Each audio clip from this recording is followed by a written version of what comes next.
मी आहे स्वामी समर्थ, अवघ्या चराचराचा साक्षीदार।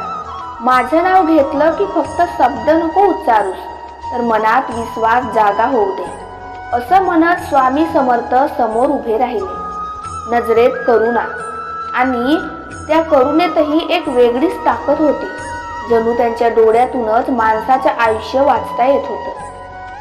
त्या दिवशी मी पूर्णपणे खचलेलो होतो।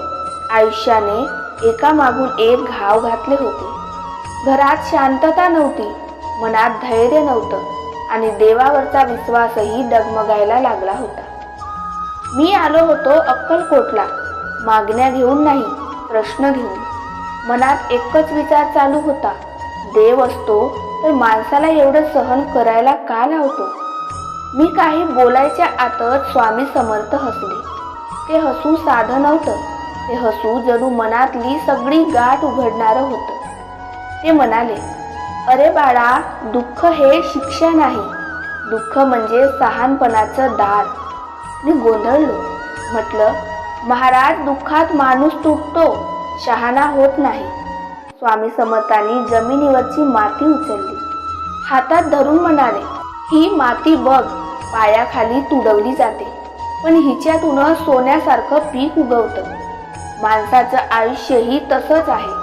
त्या क्षणी मला जाणवलं, मी देवाकडे सुख मागत होतो, पण देव मला ताकद देत होतं। स्वामी समर्थ पुढे म्हणाले, मी तुला कधी सोडलेलं नाही, तूच स्वतःला एकटा समजतोयस। ज्या रात्री तू रडत होतास, त्या रात्री मी तुझ्या उशीजवळ बसून होतो।